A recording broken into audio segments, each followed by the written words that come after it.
ঘন কুয়াশায় ঢাকা একটা গ্রাম। একজন ফটোগ্রাফার, যিনি যাত্রা শুরু করেছিলেন কেবল মৃতদের ছবি তুলতে, কিন্তু ক্যামেরার লেন্সে ধরা পড়ে এমন কিছু যা দুঃস্বপ্নেও কল্পনা করা যায় না, যেখানে প্রতিটি ক্লিক এক একটি কান্না, এক একটি আত্মার মুক্তি বা প্রতিশোধ। হ্যালো বন্ধুরা, আজ এমন একটি গল্প বলবো যেখানে মৃত্যু মানেই শেষ নয়, বরং শুরু। 1918 সাল, তখন দ্বিতীয় বিশ্বযুদ্ধ চলছে। থমাস নামে এক জার্মান সেনা আর্টিলারি সেলের আঘাতে উড়ে যায়। দেখা যায় লাশ পুড়িয়ে ফেলার জন্য নিহত অনেক সেনাদের সাথে তাকেও একটা গর্তে ফেলে রাখা হয়েছে। থমাস কল্পনায় দেখতে পায় একটা ছোট মেয়ে তাকে ডাকছে, থমাস, ফিরে এসো, ফিরে এসো। হঠাৎ থমাসের শরীরটা নড়ে ওঠে, যেন মেয়েটির ডাকে সাড়া দিয়ে সে মৃত্যুর মুখ থেকে ফিরে এসেছে। পাশে একটা বৃদ্ধ সেনা এটা লক্ষ্য করে এবং সে থমাসকে উদ্ধার করে। এই ঘটনা 6 মাস পর। তখন ইউরোপে স্প্যানিশ ফ্লু নামে মহামারীর প্রকোপ চলছে। একটা গ্রাম্য বাজারে অ্যানা নামে একটা ছোট্ট মেয়েকে ঘোরাফেরা করতে দেখা যায়। মেয়েটার চেহারা ঠিক সেই মেয়েটারই মতো যে মেয়েটা থমাসকে মৃত্যুর মুখ থেকে তুলে এনেছিল। মেয়েটা ঘুরতে ঘুরতে একটা তাঁবুর পাশে যায়, যেখানে সাইনবোর্ডে লেখা ছিল পোস্টমর্টেম ফটো। এটা দেখে সে খানিকটা অবাক হয়ে তাঁবুর ভিতরে ঢুকে সেখানে দেখে থমাস মৃত মানুষের ছবি তুলছে। ব্যাপারটা এমন যে কেউ মারা গেলে তার পরিবারের লোকজন তার সাথে শেষবারের মতো ছবি তুলে রাখে, স্মৃতি ধরে রাখার জন্য। মৃত্যুর পর ছবি তোলার কাজটি করা হয় বলে এটাকে পোস্টমর্টেম বলা হয়। এই কাজটা করে থমাস বেশ ভালো টাকা পয়সা উপার্জন করে। ব্যাপারটা অ্যানার কাছে বেশ অবাক লাগে। সে থমাসকে বলে, আমাদের গ্রামে যেতে পারেন, সেখানে জীবিত থেকে মৃত মানুষের সংখ্যা বেশি। থমাস অবাক দৃষ্টিতে মেয়েটিকে দেখে, কারণ এই মেয়েটিকেই সে কল্পনায় দেখেছিল। এনার গ্রাম থেকে কিছু লোক আসে থমাসকে সেখানে নিয়ে যেতে। তবে থমাস যতটা না টাকা উপার্জনের জন্য সেখানে যেতে আগ্রহ, তার থেকে বেশি আগ্রহ মেয়েটির সম্পর্কে জানার প্রতি। থমাস, এনা ও সেই লোকদের সাথে সেদিনই বেরিয়ে যায়। দীর্ঘ পথ পাড়ি দিয়ে তাদের গ্রামে চলে আসে। কুয়াশা ঘেরা ছোট্ট একটা গ্রাম, শুনশান নীরবতা, জনবসতি অনেক কম। তারপরেও স্প্যানিশ ফ্লুতে প্রায় প্রতিটি ঘরে ঘরে মানুষ মারা যাচ্ছে। গ্রামে পৌঁছে এনা তার বাড়িতে চলে যায়। সে তার অসুস্থ চাচির সাথে থাকে। থমাস লক্ষ্য করে গ্রামের কিছু মানুষ স্প্যানিশ ফ্লু থেকে বাঁচতে অদ্ভুত ধরনের মাস্ক পরে আছে। যে লোকটি থমাসকে নিয়ে এসেছে সে মার্শা নামক এক স্কুল শিক্ষিকার বাড়িতে থমাসকে থাকার ব্যবস্থা করে দেয়। মার্শার স্বামীও কিছুদিন আগে মারা যায়। রাতে যখন থমাস ঘুমিয়ে আছে, অদ্ভুত কিছু শব্দে ওর ঘুম ভেঙে যায়। ও ঘরের বাইরে বের হয়ে দেখে মার্শা নিজের ঘরেই ঘুমিয়ে আছে। তাহলে শব্দ কে করছে? ও খেয়াল করে শব্দটা উপর থেকে আসছে। সিঁড়ি বেয়ে ওপরে উঠে আটিকের দরজা খোলার সাথে সাথে ওর হাতে থাকা কুপিটি নিভে যায়। কুপিটি আবার জ্বালিয়ে ওপরটা ভালো মতো দেখে। সন্দেহজনক কিছুই দেখতে পায় না, কিন্তু নিচে নামার সাথে সাথে আটিকের দরজাটা অনেক জোরে বন্ধ হয়ে যায়। থমাস কিছু না বুঝতে পেরে ঘরে এসে শুয়ে পড়ে, কিন্তু দেখা যায় একটা ছায়ামূর্তি ঘরে ঢুকে ওর দিকে ঝুঁকে ওকে দেখছে।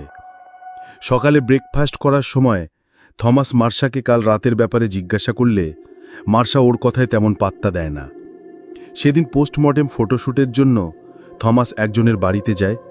সেখানে ক্যামেরাগুলো সেট করার পর গ্রামের লোকজন একের পর এক ডেড বডি আনতে থাকে এবং থমাস বিভিন্ন পোজে তাদের ছবি ওঠায়। কিছুক্ষণ পর এনাও সেখানে চলে আসে, কিন্তু তাদের অগোচরে কিছু আশ্চর্য ব্যাপার ঘটে যেগুলো তারা কেউ খেয়াল করে না। ছবি তোলা হয়ে গেলে ওয়াশ করে ছবিগুলো বের করার পর সেগুলো দেখে থমাস পুরাই অবাক হয়ে যায়। প্রতিটি ছবিতে সে ডেড বডির পিছনে বা আশেপাশে কিছু ছায়ামূর্তি দেখতে পায়, যেগুলো সে খালি চোখে দেখতে পায়নি। সে নিজেও সেখানে গিয়ে হাত বাড়িয়ে ছোঁয়ার চেষ্টা করে, কিন্তু কোনো কিছু ফিল করতে পারে না। ব্যাপারটা ওর কাছে খুবই আশ্চর্য লাগে। এগুলো নিয়ে ভাবতে ভাবতে হঠাৎ বাইরে মানুষের চিৎকার শুনতে পায়। বের হয়ে দেখে পাশেই একটা বাড়িতে আগুন লেগেছে। সেখানে গিয়ে মর্মান্তিক দৃশ্য দেখে। ফ্লোরা নামে একটি মেয়ে ফায়ারপ্লেসের ভেতরে ঢুকে মরে পড়ে আছে। এইভাবে একজনের মৃত্যু কখনোই স্বাভাবিক নয়। থমাস সন্দেহবশত সেখানকার কিছু ছবি তুলে রাখে। পরে ছবিগুলো বের করার পর সেখানে অদ্ভুত সেই ছায়ামূর্তি দেখতে পায়। এই রহস্যজনক ব্যাপারটা নিয়েও এনার সাথে কথা বলে। এনা বলে, এগুলো মৃত মানুষগুলার আত্মা নই তো? থমাস বলে, তুমি ঠিকই বলেছ, হয়তো ওরা এখনো আমাদের আশেপাশে আছে। থমাস ওদের সাথে কথা বলার চেষ্টা করে। তখনই ঘরের জিনিসপত্রগুলো নিজে থেকেই এদিক ওদিকে এলোমেলোভাবে সরে যেতে শুরু করে। তারা দুজনেই ভয় পেয়ে যায়। এনা ভয়ে বাইরে দৌড়ে চলে যায়। সে বলে, এগুলো ও আগে কখনো দেখেনি। থমাস গ্রামে আসার পর থেকে এমন উৎপাত শুরু হয়েছে। থমাসের জন্য এনার ভয় হয়। ও থমাসকে এখান থেকে চলে যেতে বলে। এটা বলে এনা দৌড়ে চলে যায়। সেদিন রাতে থমাস যখন ঘুমিয়ে আছে, কেউ যেন ওকে ওপরের দিকে আস্তে আস্তে তুলতে থাকে। এটা দেখে থমাস প্রচণ্ড ঘাবড়ে যায়। সে তখনই মালপত্র গুছিয়ে সেখান থেকে বের হয়ে যাওয়ার উদ্দেশ্যে রওনা দেয়। পেছন থেকে এনা দৌড়ে ওকে যেতে মানা করে, কিন্তু থমাস এনাকে লক্ষ্য না করে চলে যায়। বেশ কিছু দূর যাওয়ার পর ও একটা জায়গায় বিশ্রামের জন্য থামে। সেখানে থমাস এনার গলার ভয়েস শুনতে পায়, যেন এনা তার নাম ধরে ডাকছে।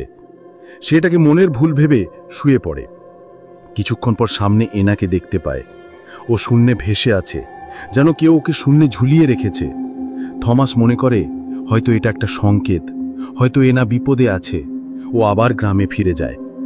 ওকে ফিরে আসতে দেখে এনা ও মার্শা অনেক খুশি হয়। ওরা ঠিক করে যেভাবেই হোক এই সমস্যার সমাধান বের করবে। থমাস ভুক্তভোগী পরিবারগুলোর সাথে কথা বলে তথ্য বের করা শুরু করে।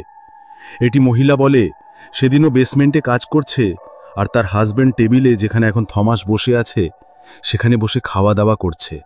হঠাৎ হাজব্যান্ডের চিৎকার শুনতে পায়।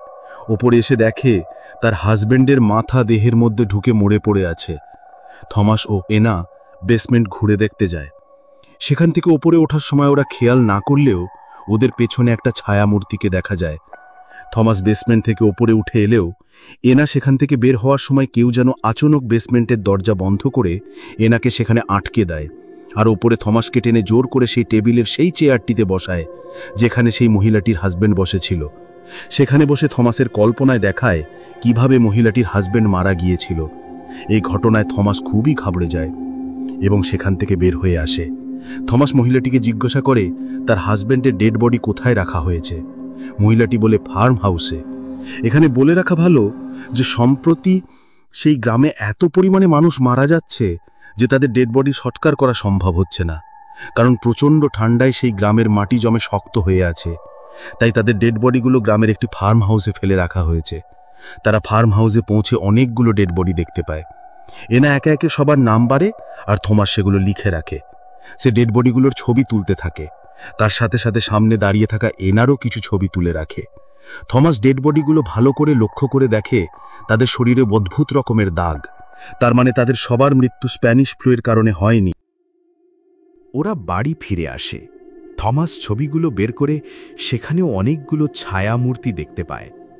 ছবিতে এনার পেছনেও অনেকগুলো ছায়ামূর্তিকে দাঁড়িয়ে থাকে দেখে। সাথে সাথে ঘরের ভেতর আবারও উৎপাত আরম্ভ হয়ে যায়। সর্বত্র আত্মাগুলা ক্যামেরার ফ্রেমের মধ্যে কেন আসতে চাচ্ছে? ঘরের মধ্যে জিনিস পালটগুলা উল্টা পাল্টা করে তারা কি কোনো সংকেত দিতে চাচ্ছে? হঠাৎ থমাসের উপলব্ধি হয় যে আত্মাগুলো হয়তো তাকে কিছু বলতে চায়। ওরা ক্যামেরা আর সাউন্ড রেকর্ডার নিয়ে ফার্ম হাউসটিতে চলে যায়। সেখানে বেশ কয়েকটি ঘণ্টা বেঁধে দেয়। দুজন গ্রামবাসীর সহায়তায় মাটিতে আটা জাতীয় কিছু ঢেলে দেয়, যাতে করে সেখানে পায়ের ছাপ পড়লে বোঝা যায়। থমাস ক্যামেরা ও সাউন্ড রেকর্ডার জায়গা মতো স্থাপন করে এবং গ্রামের বিভিন্ন স্থানে মশাল জ্বালিয়ে আলোকিত করে দেয়। ওরা দুজন ফার্ম হাউসের ভেতর সুবিধাজনক স্থানে বসে অপেক্ষা করতে থাকে কিছু ঘটার। এদিকে গ্রামের অন্য প্রান্তে মাস্ক পরা একটা ছেলে দড়ি ধরে কোথাও যাচ্ছে। হঠাৎ সামনে বেঁধে রাখা দড়ি কেউ যেন খুলে দেয়। ছেলেটি বিপদ আঁচ করতে পেরে তার বাড়ির দিকে দৌড় দেয়, কিন্তু দেখা যায় ও পজেস হয়ে গেছে। কেউ যেন ওর পা ধরে টানতে টানতে এনাদের বাড়ির দিকে নিয়ে যাচ্ছে এবং ছেলেটিকে বারবার এনাদের বাড়ির মধ্যে ঢোকানোর চেষ্টা করছে। এদিকে গ্রামে জ্বালিয়ে রাখা সব মশালগুলো নিভে যায়। ফার্ম হাউসের ঘণ্টাগুলো বাজতে থাকে। সেখানে ভয়ঙ্কর কার্যকলাপ ঘটতে থাকে। কেউ যেন এনাকে ধাক্কা দিয়ে ফেলে দেয়। থমাসের পা ধরে টেনে নিয়ে যায় কেউ। ওরা ফার্ম হাউসের বাইরে বেরিয়ে আসে। পরে এনাকে বাইরে রেখে ক্যামেরা আর রেকর্ডার নিয়ে আসার জন্য থমাস ভিতরে ঢুকলে দেখতে পায় ডেড বডিগুলো যেন পোজ নিয়ে দাঁড়িয়ে আছে। ঠিক যেমনভাবে ও তাদেরকে পোজ দিয়ে ছবি তুলেছিল ঠিক সেভাবে, এবং ওদের মাঝে অন্য এক এনাকে দাঁড়িয়ে থাকতে দেখে। সেখানে দাঁড়িয়ে থাকা এনা থমাসের দিকে ভয়ঙ্করভাবে দৌড়ে আসতে থাকে। পরে পেছন থেকে আসল এনা ঘরে ঢুকলে সেটা হাওয়ায় মিলিয়ে যায়। ওরা ক্যামেরা ও সাউন্ড রেকর্ডার নিয়ে ঘরে ফিরে আসে। ঘরে বসে সাউন্ড রেকর্ডার চেক করার সময় ওরা শুনতে পায় একটা ভারী কণ্ঠস্বর থমাসকে বলছে, থমাস, আমাকে কবরে দিয়ে আসো। ক্যামেরা থেকে ছবিগুলো বের করার পর সেখানে আশ্চর্যকর কিছু ছবি উঠে। সেখানে একটা ছবিতে দেখা যায় একটা বাড়িকে কবর হিসাবে দেখানো হয়েছে। ভালোভাবে দেখলে বোঝা যায় সেটা এনাদেরই বাড়ি। আবার সেই ছবিটা উল্টা করে ধরলে দেখা যায় সেটা অন্য আরেকটা বাড়িকে ইশারা করে। ব্যাপারটা যেমন জটিল তেমন খুবই রহস্যজনক। থমাস বুঝতে পারে আত্মাগুলো তাকে কোনো ব্যাপারে ইঙ্গিত দিচ্ছে, কিন্তু সেটা স্পষ্ট করে বোঝা যাচ্ছে না। থমাস ছবিতে দেখানো সেই বাড়িতে যে দেখে সেখানে পরিবারের 4 জনেই চেয়ারের উপর মরে আছে। সেখানে যে ছোট বাচ্চাটির চেহারা খুবই ভয়ানক হয়ে আছে। ওদের পিছু পিছু গ্রামবাসীও অবাক দৃষ্টিতে এটা দেখে। ওরা ভয়ে সেখান থেকে পালিয়ে যেতে শুরু করে। তখনই খুবই ভয়ঙ্কর ভয়ঙ্কর ঘটনা ঘটতে শুরু করে। একটা মানুষকে আত্মা উঠিয়ে নিয়ে এনার বাড়িতে নিয়ে যায় এবং আশ্চর্যভাবে লোকটিকে এনার ঘরের ছাদের ভেতরে ঢুকে যেতে দেখা যায়। একটা অদৃশ্য শক্তি গ্রামবাসীকে শূন্যে টেনে নিয়ে যেতে শুরু করে। গ্রামের সর্বত্র প্যারানরমাল ঘটনা ঘটতে থাকে। থমাস সবাইকে পাশের চার্চের ভেতর ঢুকে যেতে বলে। সবাই যখন চার্চে ঢুকে যায় দেখা যায় ভয়ঙ্কর চেহারার ছোট্ট ছেলেটির ডেড বডি হেঁটে হেঁটে চার্চের সামনে দাঁড়িয়ে যায়। চার্চ পবিত্র স্থান হওয়ায় সে ভেতরে ঢুকতে না পেরে বাইরে থেকে গ্রামবাসীদের অভিশাপ দেয় এবং তার দেহ থেকে আত্মা বেরিয়ে যায়। চার্চের ভেতর থমাস দেখে সেখানে এনা নেই। সবাই বাধা দেওয়া সত্ত্বেও থমাস এনাকে খুঁজতে চার্চ থেকে বেরিয়ে যায়। ও ফার্ম হাউসে যে দেখে সেখানে এনা শূন্যে ভেসে আছে। সাথে সাথে এনাকে সেই অদৃশ্য শক্তি পা ধরে টেনে ওর বাড়ির দিকে নিয়ে যেতে শুরু করে। থমাস আর মার্শা অনেক চেষ্টা করেও তাকে থামাতে পারে না। এদিকে এনার চাচির অবস্থা অনেক খারাপ, তার উপরে আত্মা ভর করে আছে। হঠাৎ থমাসের মাথায় একটা বুদ্ধি খেলে গেল। ফার্ম হাউসে তোলা ছবিতে সে দেখেছে যে এনাদের বাড়িটা কবরস্থান হিসাবে চিহ্নিত করা হয়েছিল। তাছাড়া সে এটাও দেখেছে অদৃশ্য শক্তি মানুষদের টেনে এনাদের বাড়ির দিকে নিয়ে যাচ্ছে। তার মানে এই বাড়িতে হয়তো এমন কিছু আছে যেটা আত্মারা তাকে বিভিন্নভাবে বোঝানোর চেষ্টা করছে। হয়তো এটাকেই তারা কবর হিসাবে বিবেচনা করছে। সে গ্রামবাসীকে ডেড বডিগুলা এনাদের বাড়িতে নিয়ে এসে রাখতে বলে। গ্রামের লোকজন ডেড বডিগুলো এনাদের ঘরে নিয়ে এসে রাখে। থমাস সবাইকে ঘর থেকে বেরিয়ে যেতে বলে। দেখা যায় ঘরটা আস্তে আস্তে মাটির নিচে ডুবে যাচ্ছে। সে কোনো রকমভাবে জানলা দিয়ে এনাকে বাইরে বের করে দেয়। বাইরে অতি উৎসাহী এক গ্রামবাসী ডেড বডিগুলা পুড়িয়ে দেওয়ার জন্য ঘরে আগুন লাগিয়ে দেয়। এদিকে ঘরের মধ্যে আস্তে আস্তে পানি উঠতে শুরু করে। আস্তে আস্তে পুরা ঘর পানিতে ভরে যায় এবং থমাস সেই পানিতে ডুবে যায়। থমাস আস্তে আস্তে মৃত্যুর দিকে ধাবিত হয়। কল্পনায় সে আত্মাদের জগতে প্রবেশ করে। দেখা যায় সেই মৃত মানুষগুলো থমাসকে ঘিরে ধরে আছে। তারা সবাই শান্ত, নির্জীব, যেন তারা সবাই থমাসের উপর সন্তুষ্ট। থমাস যেন তাদেরকে সৎকার করে আত্মাগুলোকে শান্তির জগতে পৌঁছে দিয়েছে। এদিকে মার্শা একটা দড়ি নিয়ে ঘরের ছাদ বেয়ে ভিতরে প্রবেশ করে। সে পানির মধ্যে ডুবে থমাসের পায়ে দড়িটা লাগিয়ে দেয় এবং গ্রামবাসীর সাহায্যে তাকে টেনে বের করে আনতে থাকে। এদিকে থমাস কল্পনায় এনাকে দেখতে পায়। ও এনার কোলে শুয়ে এনার দিকে মুগ্ধ দৃষ্টিতে তাকিয়ে থাকে। এদিকে থমাসকে বাইরে বের করে আনার পর সবাই ভাবে সে মরে গেছে। এনা থমাসকে বারবার ডাকতে থাকে। থমাসের কল্পনায় সেই দৃশ্যটা আবারও আসে, যেটা যুদ্ধক্ষেত্রে ওকে মৃত্যুর মুখ থেকে ফিরিয়ে এনেছিল। সেই দৃশ্যটা যেখানে এনা থমাসকে বারবার ডাকছে, থমাস, ফিরে এসো, ফিরে এসো। থমাস এবারও ফিরে আসে এবং তার সাথে সাথে হারিয়ে যায় সেই অশুভ প্রেতাত্মাগুলো। পরদিন গ্রামবাসী একটা সুন্দর সকাল দেখতে পায়। এখন থমাসের বিদায় নেওয়ার সময় হয়েছে। থমাসের সাথে এনাও বিদায় নিতে চায়, কারণ এখানে ওর নিজের বলে কেউ আর নাই। ও ওরা যখন অনেকটা পথ পাড়ি দিয়ে এসেছে, সামনের একটা গ্রাম থেকে চিৎকার ভেসে আসে, যেন সেই গ্রামেও অশুভ আত্মারা ভর করে আছে। ওরা সেই দিকের উদ্দেশ্যেই রওনা দেয়। গল্পটি নিছক একটি ভূতের গল্প নয়, এটা আমাদের শেখায় মৃত্যুই কেবল শেষ নয়, বরং স্মৃতি, সম্মান ও স্বীকৃতির মধ্য দিয়ে তা এক নতুন অর্থ পায়।